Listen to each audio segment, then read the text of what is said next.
আওয়ামী লীগের সাধারণ সম্পাদক ওবায়দুল কাদের গ্রেফতার করা হয়েছে ভারতের পশ্চিমবঙ্গ থেকে। উত্তর 24 পরগনা জেলার জামদানি এলাকা থেকে তাকে আটক করে পশ্চিমবঙ্গ পুলিশের স্পেশাল টাস্ক ফোর্স। বুধবার এসব তথ্য দেয় এসটিএফ। শেখ হাসিনার সাথে দেখা করতে গিয়ে ফেঁসে গেল ওবায়দুল কাদের। অবশেষে ওবায়দুল কাদের গ্রেপ্তার ইন্ডিয়াতে।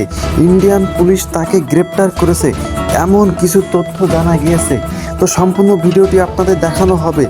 আপনারা জানেন 5 আগস্ট ক্ষমতাচ্যুত হওয়ার পরে শেখ হাসিনা ও ওবায়দুল কাদের ইন্ডিয়াতে আশ্রয় নেয় এবং ইন্ডিয়াতে আশ্রয় নেওয়ার পর তাদের কোনো খোঁজ পাওয়া যাচ্ছিল না।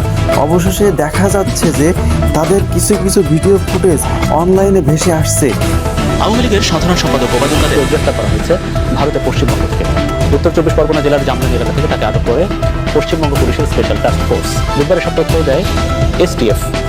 শেখ হাসিনার দেখা পেতে ভারতের আসামের একটি হোটেলে উঠেছেন ওবায়দুল কাদের। বেশ কিছুদিন ধরেই তিনি দলের সভাপতি শেখ হাসিনার সঙ্গে সাক্ষাতের চেষ্টা চালিয়ে যাচ্ছিলেন। এখন তারা কোথায় আছে, কিভাবে আছে, এখনো সত্যতা কেউই জানে না। তাহলে কি ওবায়দুল কাদের সত্যিই গ্রেপ্তার হয়েছে? শেখ হাসিনা কোথায় আছে তাহলে কি এটাও জানা যাবে? আপনারা জানেন যে শেখ হাসিনার নামে 69টিরও বেশি মামলা হয়েছে এবং এই মামলা প্রত্যাহার তিনি করতে পারেনি। এবং ডক্টর ইউনূস ভারতের সরকারের কাছে শেখ হাসিনাকে যে চিঠি পাঠিয়েছেন, এমনও কিছু ঘটনা আমরা জানি। তাহলে ওবায়দুল কাদের কি গ্রেপ্তার হয়েছে শেখ হাসিনার সাথে দেখা করতে গিয়ে? আপনাদের কাছে কি মনে হয়? অবশ্যই মন্তব্যটি কমেন্ট বক্সে জানিয়ে যাবেন।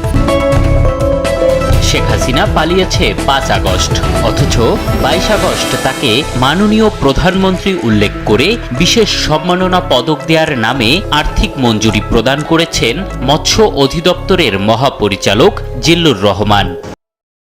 এবং ওবায়দুল কাদের যদি আসলেই গ্রেপ্তার হয়ে থাকে, কবে তাকে বাংলাদেশে আনা হবে?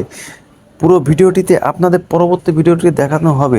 তাই ভিডিওটিতে একটি লাইক এবং সাবস্ক্রাইব করে আমাদের পাশে থাকুন, যাতে পরবর্তী ভিডিওর আপডেট পাওয়ার সাথে সাথে আপনাদেরকে জানানো যেতে পারে।